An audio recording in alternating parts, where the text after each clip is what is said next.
The endless fullness is as good as the endless nothingness.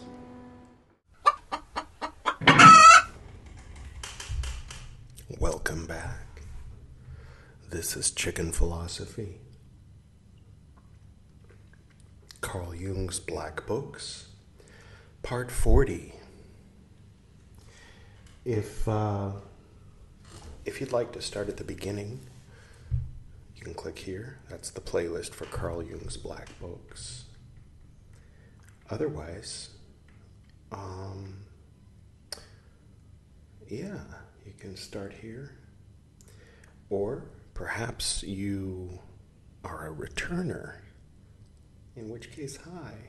How you doing? I'm Edward. Maybe by now you know who I am. So, I guess we'll get to it. What do you say? And by get to it, of course, I mean we'll pull a rune, because that's what we do until eventually we're going to run out of runes. I'm pulling a rune, and once it's pulled, it goes somewhere else, so we don't get the same rune twice.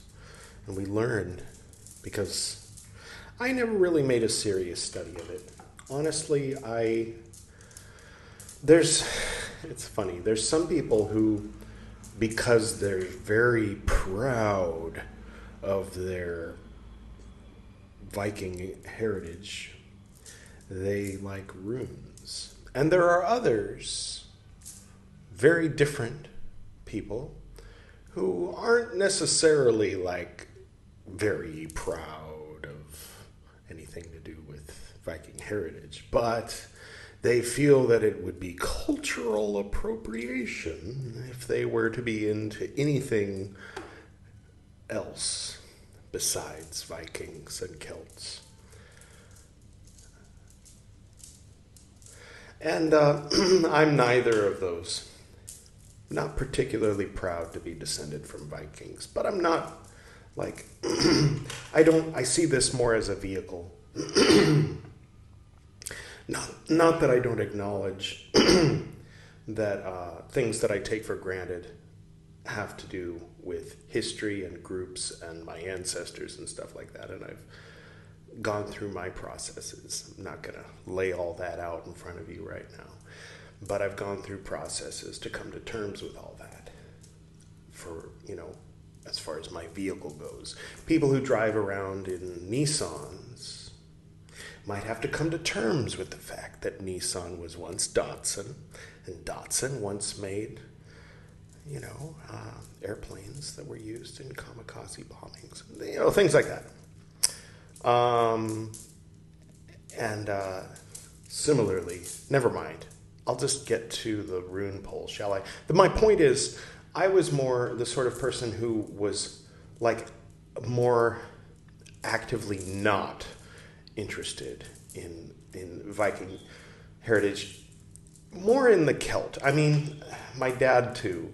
My dad he used to call himself a neo-druid back in like the 50s. He went through that period, and he wrote a lot of poetry, like as if he were, I don't know. One day I might compile all that and publish it. But then he got me these runes right before he died. It was either right before he died or the year before he died. Either way, I was like, oh, thanks, Dad. Huh, interesting. And I looked at it, but I never really, I didn't dive into it like I did with tarot or a lot of other things until Chicken Philosophy, Carl Jung. Well, mostly because he had his own runes, and I thought, hey, I've got runes. Because Piyu went through a Nordic. Piyu's my wife, she's Indian. And so from her perspective, ancient Nordic stuff is fascinating, the same way that ancient Indian stuff might be fascinating for me, which is an interesting thing, to vicariously view the world through someone else's eyes. It's a real blessing. So we got runes because she wanted to. And I was like, I used to have runes. I have a book on runes, but I don't have runes. So I'll get some runes and you'll get some runes. And anyway, here's the rune for today. I'm assuming that's a V and not a upside down. Let's take a guess. Let's assume that this is like meant to be a V. Is there any way I can make it focus on that and not on me just for a moment? Focus on this. All right, well, that's as good as it's going to get, and I'm going to find out right now if I'm going to have to flip that. So first I'll look in the back. What even is that? That's like not even on the list. I mean, whoever put this together was coming from a very different place as the people who made these runes. And I'm inclined to think that the person who put it together in a book knows what they're talking about a little more than someone who made runes to sell at chakra gems or whatever it's called up in North Goa, in Anjuna. Here's something, probably me and the guy who runs the shop. And it's fun. You should go there if you're in Goa. So yeah, it shows something like that. So it's like not a V or an upside down V. It's more like this. So let's go ahead and turn that just to be consistent with this. Okay. That is called Kano. And it means opening. Oh. See, this is like the sign of Typhon and Apollos. No, in a very different, very specific context. Or, V for victory or peace. Never mind. Or V, like the old series. I guess it was a mini-series and then it was a series. Never mind. Opening. I'll read a little more about that. Torch. Skiff. Associated with the goddess Nereus. I'm used to when TH is used in like phonetic Hebrew. This is important for people who are learning Kabbalah from books.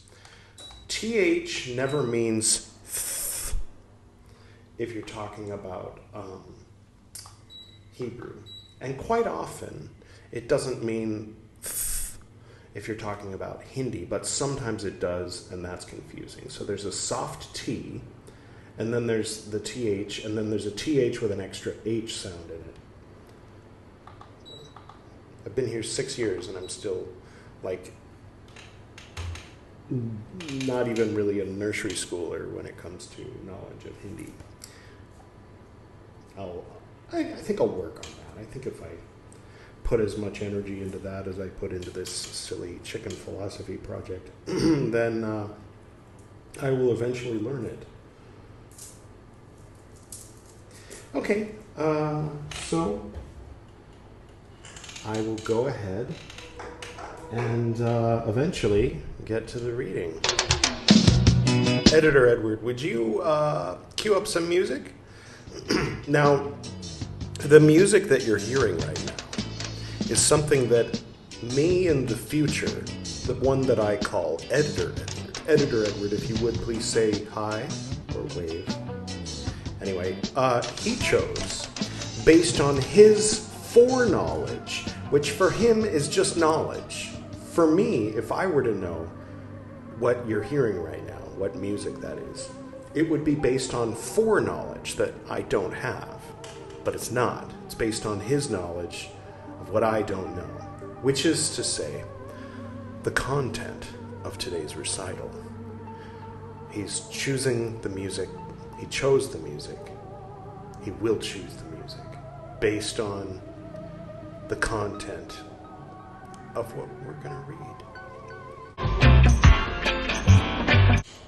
Darjeeling tea with some... I used to think that this had all of the 8 auspicious symbols on it, but it has 4 of them, and it repeats twice, which, come on, put all 8. There's 8 auspicious symbols. That's why they call them the 8 auspicious symbols. You're going to put 8 symbols on, and from, like, when you look at any one side, you see that there must be room for 8, and there are 8. Wait, 1, 2, 3, 4, 5, 6, 7, 8. Yes. But it's 4 of the 8 auspicious symbols. Repeated twice. Silly people. Anyway, speaking of Tibetan Buddhism, Darjeeling, India, West Bengal. Not in that order. Darjeeling is a city on the top of a mountain. There's history there, but I'm only going to stick to this dimension. I'm not going to go into the depth, just the surface area. It's a mountaintop city, and it rains in May. I mean, it rains other times. I've been twice, both in May. And it's cold when the rest of India is hot. So right around May, when you live in India, if you have the opportunity, it's very tempting to want to go hang out in Darjeeling for like a week. Stand properly, normally. And there's a lot of like people from other states in India, especially like Punjab and Haryana, and who go there to open businesses, like on the main mall road. It's called Mall Road. It's not a mall. They have a mall. It's like a couple kilometers maybe away from Mall Road. And it's a mall. It's like not a great mall. It's an okay mall. Like if you're in the US, it's like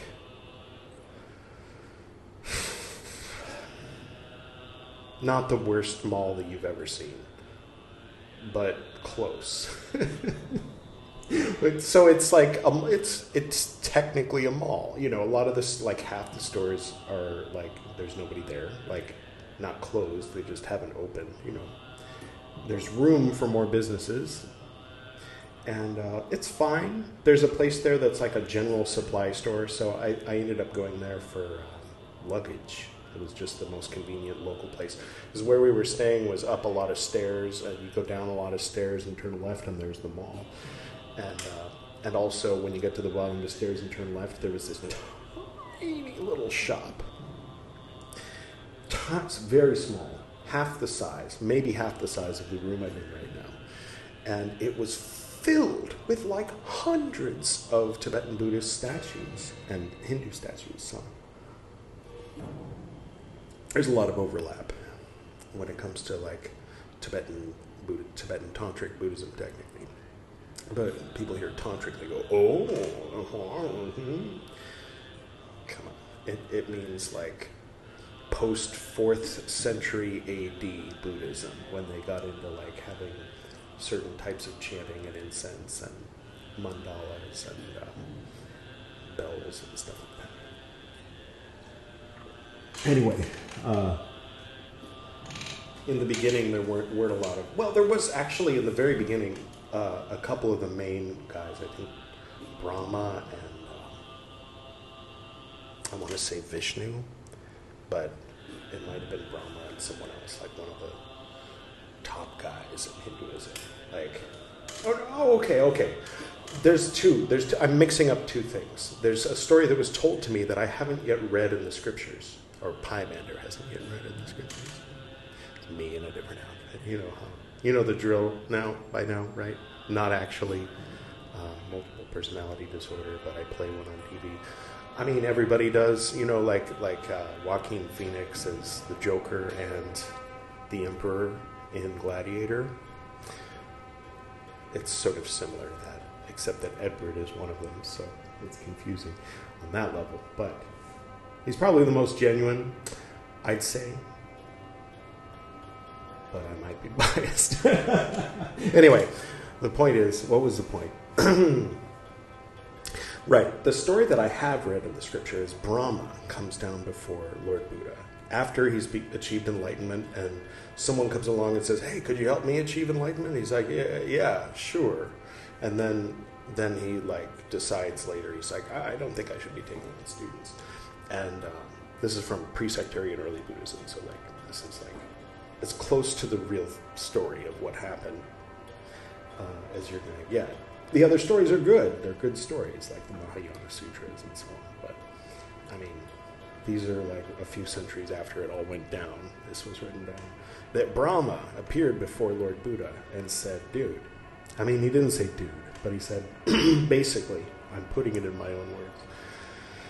He says, right now you're trying to decide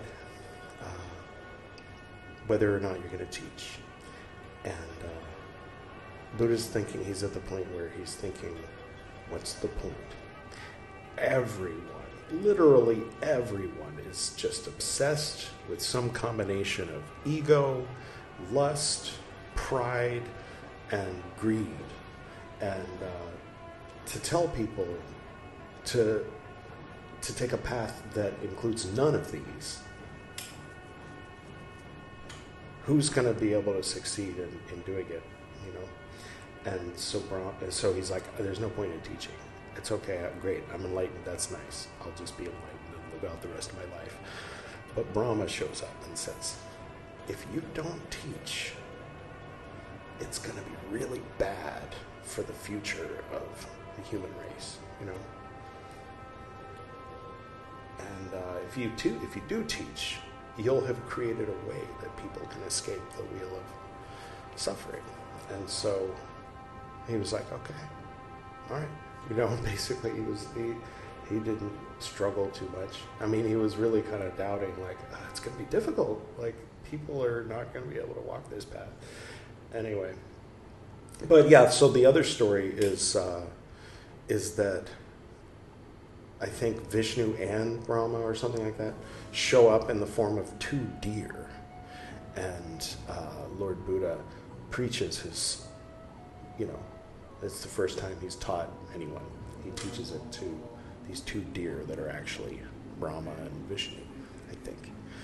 And they like it. That's the story.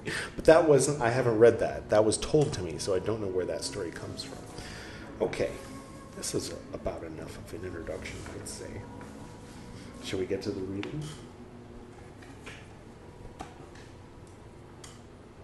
December 28th.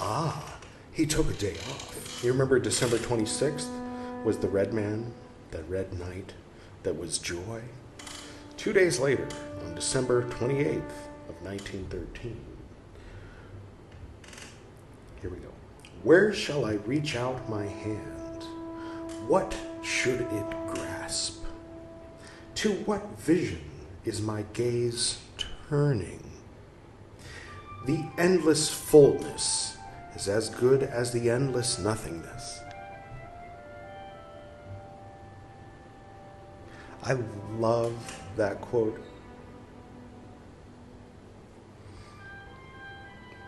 I mean, I'm sure it's going to go off the rails any minute now. But that quote, just taken in isolation in a vacuum, let me read it again. The endless fullness is as good as the endless nothingness. And with that, this video has officially become the first ever on Chicken Philosophy to have a little teaser at the beginning of the episode. But you already knew that, didn't you? Anyway. Not demanding nor beseeching, but praying, approaches the threshold of the vision. Receive gratefully and in faith. Never ask why? ? Never judge what has been placed in your hand. That, again, in isolation. Let me read it again. Never judge what has been placed in your hand. Ladies. It's different if you have ladies. Anyway, to you it may seem to be stones? ? But even stones can turn into bread. No, they can't. You'll break your teeth. Don't try to eat the stone. Patiently wait on the word that your soul speaks. Again, in isolation, great quote. She says, is this the first time he's referred to his anime as a she that's speaking to him? Quote, I am here.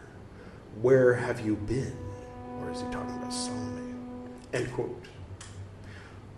Not in quotes, so this is Jung talking. I have seen visions of a remarkable kind. Quotes, so it's whoever this yet unnamed female is saying. Did they satisfy your hunger? End quotes. Not in quotes. Carl Jung saying, I drank them in like someone dying of thirst. Again, in isolation, great sentence. I have received them with the measure of faith and hope that I could summon up. You know how little that is. But I could not say that my hunger and thirst have been satisfied. You know how much I long for what we call certainties with a Y-I-E-S. But the nature of these visions is how much I long for what we call certainties. With an I, the I-E-S is crossed out. It's certainties. It's certainty. Never mind. But the nature of these visions, is dark and full of doubt. I cannot see clearly what they want to say. Quote, she says, you are going to see more, things of greater clarity. See what I did there? I made my voice more clear for those. Never mind. End quote. I hope in gratitude. Is it really gratitude if you're hoping? Just kidding. Just being an ass, as usual. A castle standing in... we have the little line. We're going underwater into his active imagination, as Mr. Rogers might put it. Or Carl Jung when he's trying to be taken seriously by psychiatry. A castle standing in water drank, dark swamp water, the walls greenish damp, a surrounding forest. Everything is dreadfully lonely and deserted. It is evening. I am a wanderer who, as it seems, erring, has reached this castle through the forest. An old wooden bridge leads over the pond. The gate is shut.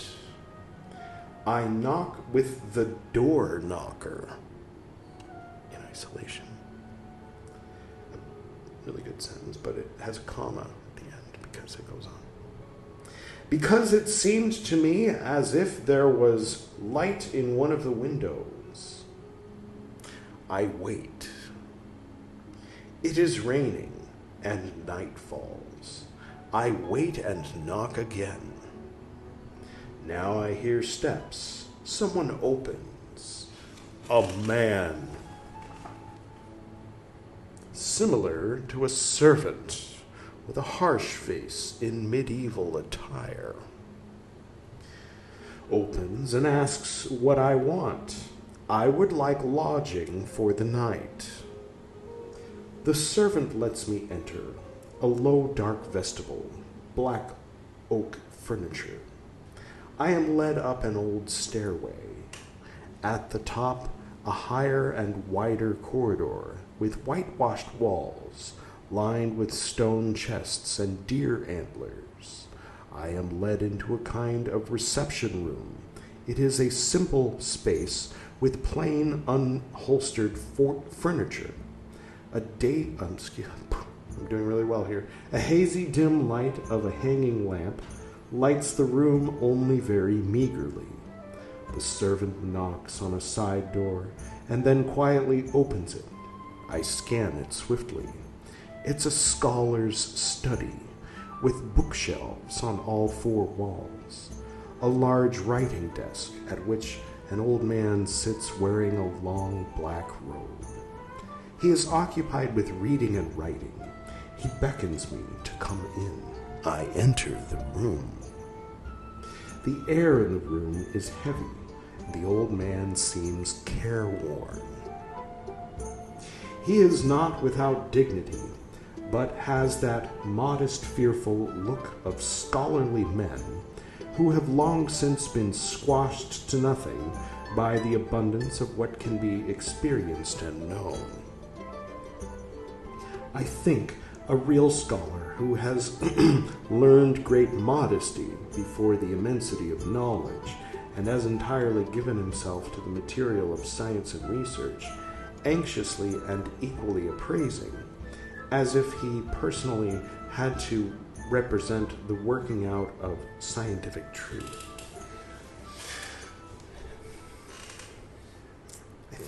I mean, this is in reference to something completely different, more related to the Martin Luther segment. I think what it is, I don't know if it's linguistic or there's having pride in something. There's being arrogant about it. There's being less arrogant about it. I mean, people identify with what they do, how they look, what their name is, their family. People identify with all kinds of things. And how much they emotionally feel connected to, like, coming to its defense is a matter of degree, from 0.00000001 to, let's say, 100, right? Percentage-wise. But then there's the idea of an implanted, like, sense that one should have something that's sort of thought to be the opposite of arrogance or pride. Humility, right? But humility is just the absence of pride. But if you add this new thing called humility and describe what it looks like, and then people can decide, yeah, that's interesting.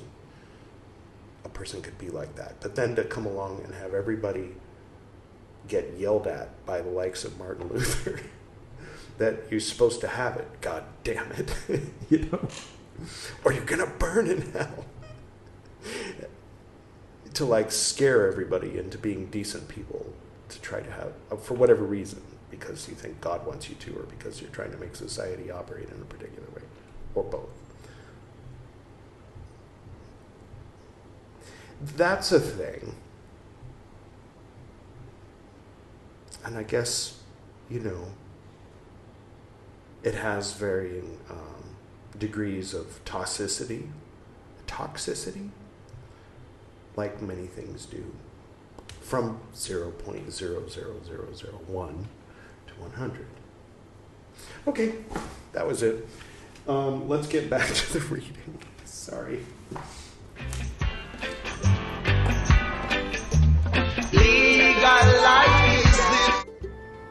I think a real scholar who has learned great modesty... Oh, right, we already read that.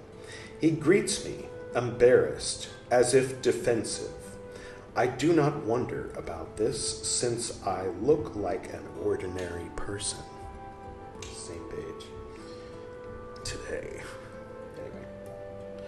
Anyway. Only with difficulty can he turn his gaze away from his work, and he asks me absent-mindedly what I wish. I repeat my request for lodgings for the night, for a place to sleep. Quote, so you want to sleep, then sleep well. End quote. I notice that he is absent-minded, and therefore ask him to inform the servant to show me a chamber. Quote, you are demanding. Wait, I cannot just drop everything. End quote. He sinks again into his book. I wait patiently. After a while, he looks up astonished. Quote, what do you want here? Oh, forgive me. I totally forgot that you are waiting here. I'll call the servant straight away. End quote. Now, this reminds me, since it's in something similar to like a dream state, it makes me feel like, or think, or whatever, intuit, that if you were to meet a being, if you're in a dream, if you're a human and you're kind of locked into the idea of being a human, and then you dream, you perhaps, since hallucinations are a thing, people project something in their head into what's in front of them, and when you're dreaming, that's like an extreme, relative of that, right? So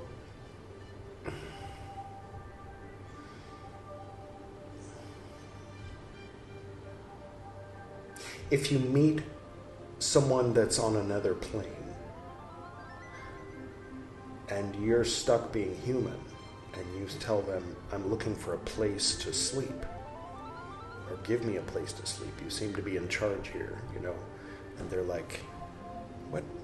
They're doing something else, which from a human interpretation looks like reading. It's like in the interdimensional coffee house. Have I told you about that? The idea is that the interdimensional coffee house translates it. It's like there's an automatic, like the TARDIS has a language translator. It translates all forms of sentient being that visit the coffee house into human form. So you can interact with them in English as if you're talking to a person, even if they're like some chthonic sphere from an ancient universe or something, Anyway, by that I mean much older than ours, counting from the Big Bang, obviously. Where were we? Yes. The servant comes and leads me to a small chamber on the same floor with bare walls and a large bed with a blue cover.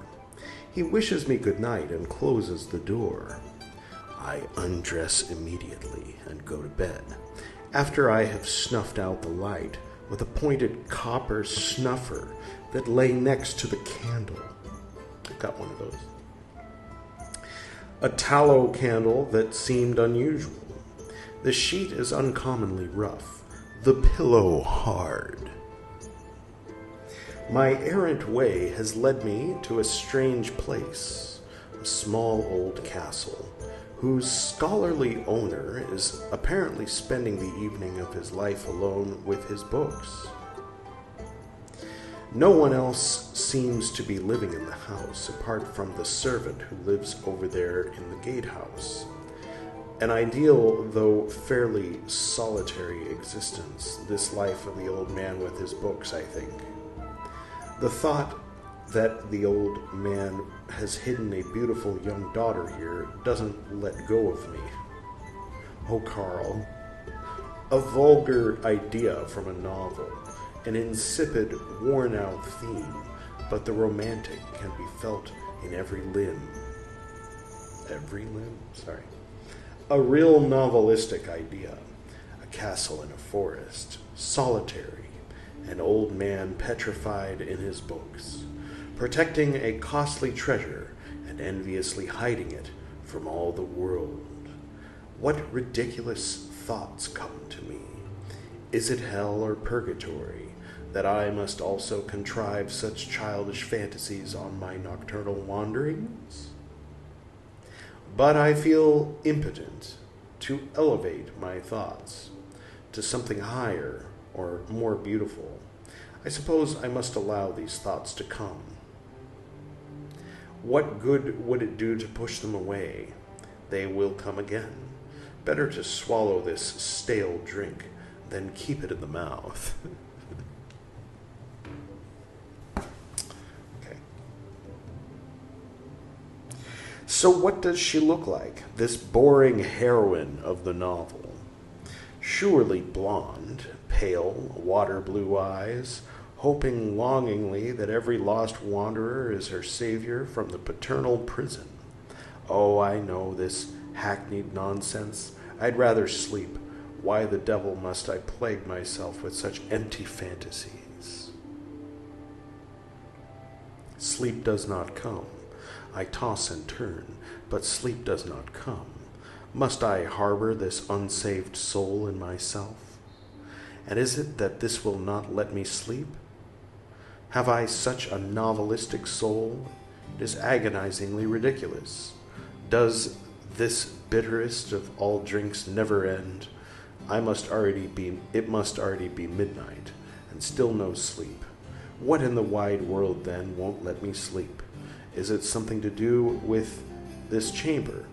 Is the bed bewitched? It's terrible what sleeplessness can drive a man to, even the most absurd and superstitious medieval theories. It seems to be cold. I'm freezing. Perhaps that's what keeps me from sleeping. Actually, it's uncanny here. Heaven knows what goes on here. Weren't those steps just now? No, that must have been outside in the corridor. I roll over, firmly closing my eyes. I simply must sleep. Wasn't that at the door just now? My God, someone is standing there. Am I seeing straight? A slim girl, pale as death, standing at the door. I cannot speak out of fear and wonder. She's coming nearer. Quote, "Have you come at last?" End quote, she asks. Isn't that kind of personal? By the way, do you got a Kleenex? I replied, no. That's not what he said. He said, "Impossible. This is a cruel mistake. The novel shall become real. To what nonsense am I damned? It is my soul that harbors such... Wait a minute. Did he say this already? Is it my soul that harbors such novelistic brilliance? Oh, okay, that's a new thing. Must this too happen to me? I am truly in hell, the worst awakening after death, to be resurrected in a lending library. Have I held the men of my time and their taste in such contempt that I must live in hell and write out the novels that I already loathed at the age of 15? That's a fair question. Does the lower half of average human taste also claim holiness and invulnerability? So that we might not say that any bad word about it without having to atone for the sin? Quote, "Oh, so you think me common? Do you let yourself be deluded by the wretched delusion that I belong in a novel?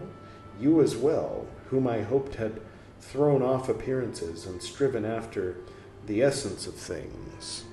End quote. Ooh. Again, sometimes the voices in his head make more sense than he does. Forgive me, but are you real? It's the sorriest likeliness to those foolishly threadbare scenes in novels for me to assume that you are not simply some unfortunate product of my sleepless brain. Is my doubt then truly confirmed by a situation that conforms so thoroughly with the type of sentimental chivalric novel of the worst kind? End quote. Quote, that was him. Quote, "You wretch, how can you doubt my reality?" End quote. She falls to her knees at the foot of my bed, sobbing and holding her face in her hands. My God, in the end, is she really real? And do I do her an injustice? My pity awakens.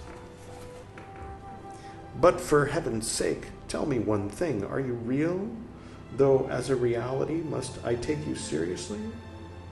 She weeps and does not answer. Great adventure, this. Who are you then? Quote, that wasn't in quotes, that was just him commenting on his own fantasy. Great adventure, this. Just thrown in there. Who are you then? Quote, I am the old man's daughter. He holds me here in unbearable captivity, not out of envy or hate, but out of love, since I am his only child and the image of my mother who died young. End quote. I scratch my head. Is this not some hellish banality? Word for word, pulp fiction from the lending library. Oh, you gods, where have you led me? I hoped that this night in the forest might let me glimpse a spark of the light eternal. And where did my praying and hoping lead me? It's enough to make one laugh, screaming laughter of mockery. You great ones, you have become beautiful sufferers, tragic shattered persons, but not one of you has become an ape.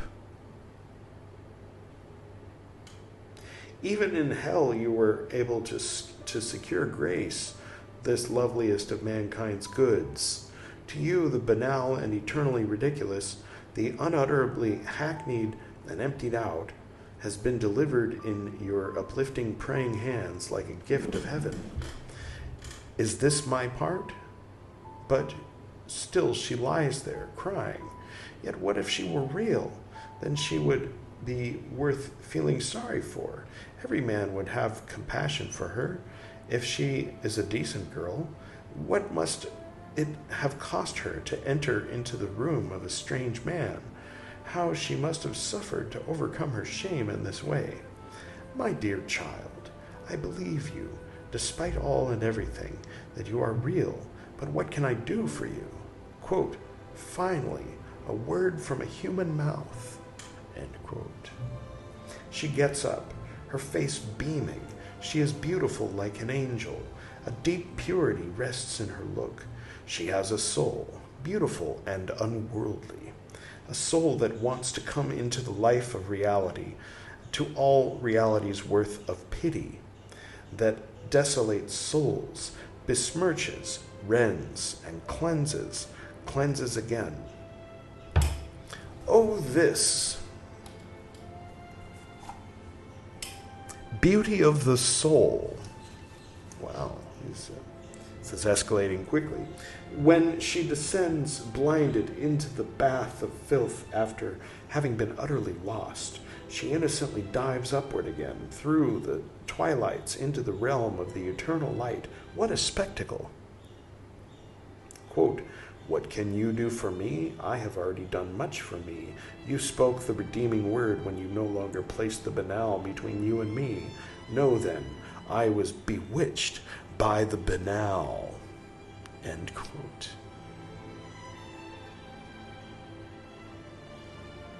Cool. Woe is me, you now become very fairy tale-like. Quote, be reasonable, dear friend, and do not stumble now over the fabulous, since the fairy tale is the ancestress of the novel, and has even more universal validity than the most avidly read novel of your time. And you know that what has been on everyone's lips for millennia, though repeated endlessly, still comes nearest the ultimate human truth. So do not let the fabulous come between us. That's pretty cool. That reads like scripture. It's nice. I mean, not any particular scripture. Like it had a scriptural quality to it. Not like it sounds like a passage from the Bible or something.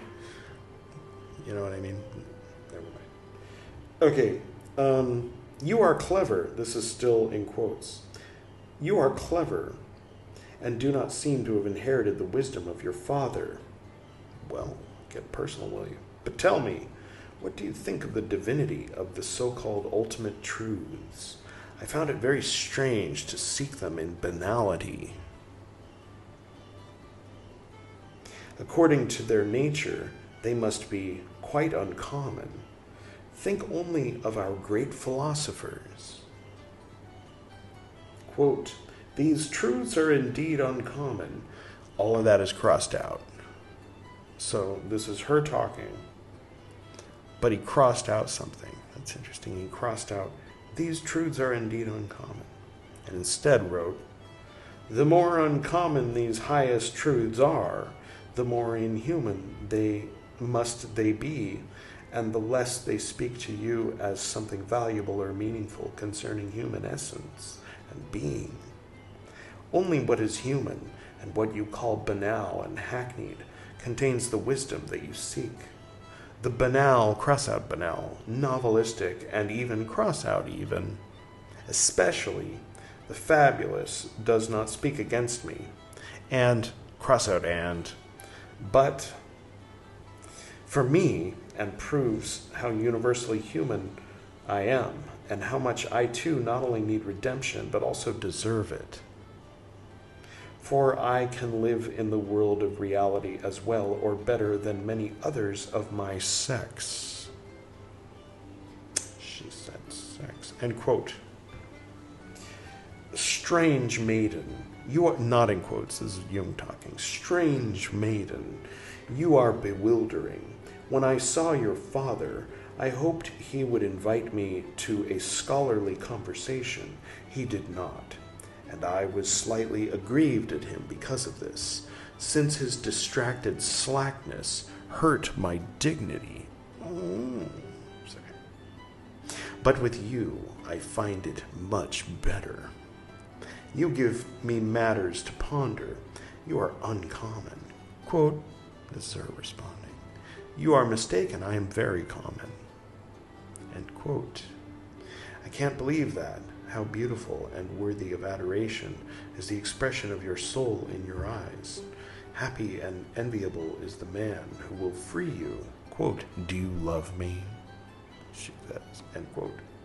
By God, I love you, but unfortunately I am already married. He says. Sorry, okay. Quote, so you see, even your, quote within quotes, banal, end quote within quotes, reality is a redeemer, end quotes. Quote, I thank you, dear friend, and I bring you greetings from Salome, end quotes. With these words, her shape dissolves into darkness. Dim moonlight penetrates the room. Where she stood, something shadowy seems to lie. I jump up. It is a profusion of dark red roses. With tears in my eyes, I press them against my lips. And scene. That was what Carl Jung experienced on December the 28th of 1913. Now you know. At least that's what he wrote down. He probably, I don't know, ate breakfast and, did whatever, but that was the stuff he wrote down. I hope you enjoyed it.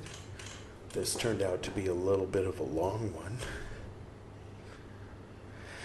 And, is there anything else? I guess that's about it. May the opening rune be with you. What was it called again?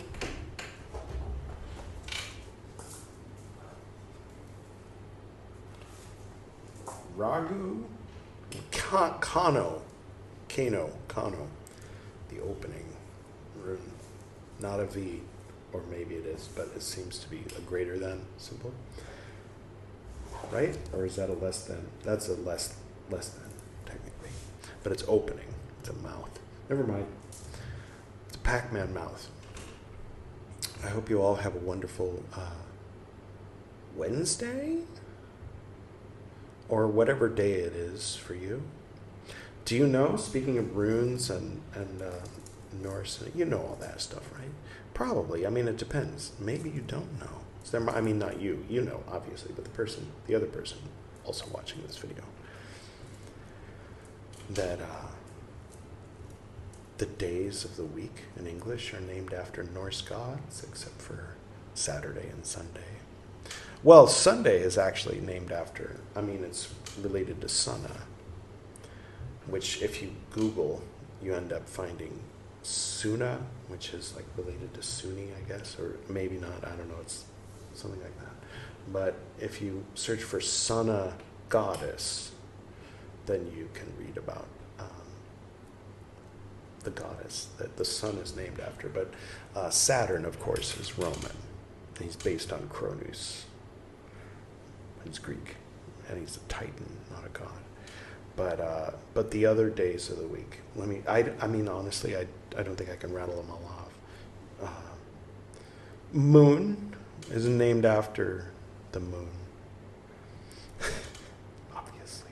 But Luna is, the Latin, and that's at the root of all the Latin language days of the week, is Lundi or whatever. Anyway, then Mars in Roman, but in English it's Tues or Tiwas, who I think is related to the rune that looks like an arrow pointing upward. And then Wednesday, Woden's Day. Woden was that branch of the Germanic language that became English's version of Odin, right? Woden's Day, Wednesday. And then Thor's Day. We all know Thor, right? Of course. There's no one alive, I don't think, at this point who doesn't know Thor. Oh, sure there are. There's a few. There's a few people maybe that don't know Thor. Never mind. But I'm thinking like North Sentinel Island. You know what I mean? Like there's still people that don't know Thor. But then Freya, I believe, right? Is it Freya? Freya's Day is the day that's usually given to Venus in the Romantic languages, as they say, the Roman-based Latin language. I mean, languages that are almost the same as Latin. Anyway, English has a bit thrown in there from when the French took over 1,000 years ago-ish. For I don't know how long they took over for, but they forbade the use of runes in writing and just introduced all these French words, and then they got kicked out. And so there's a bunch of the very sophisticated words, like sophisticated, Never mind. Okay, I guess that's it. There's no reason for me to keep recording and talking and making this an hour long. I don't know how long it is for you. I think it's probably 54 minutes at this point. No, surely 52? I don't know. I have no idea. All right. And until next time, I don't know if I should guess who's up next or what they're going to read. But I hope you enjoyed that too. I hope you enjoyed the previous one. Check out Secret of the Golden Flower, Gwydion's new passion project. And I don't know who's up next to read that. I think the order that people go in is going backwards from, at this point, because of 5 and 3. So it might be me next. I'll be reading Secret of the Golden Flower, part 2, but Gwydion read part 1. Okay, that's it. I am really going now. Until next time.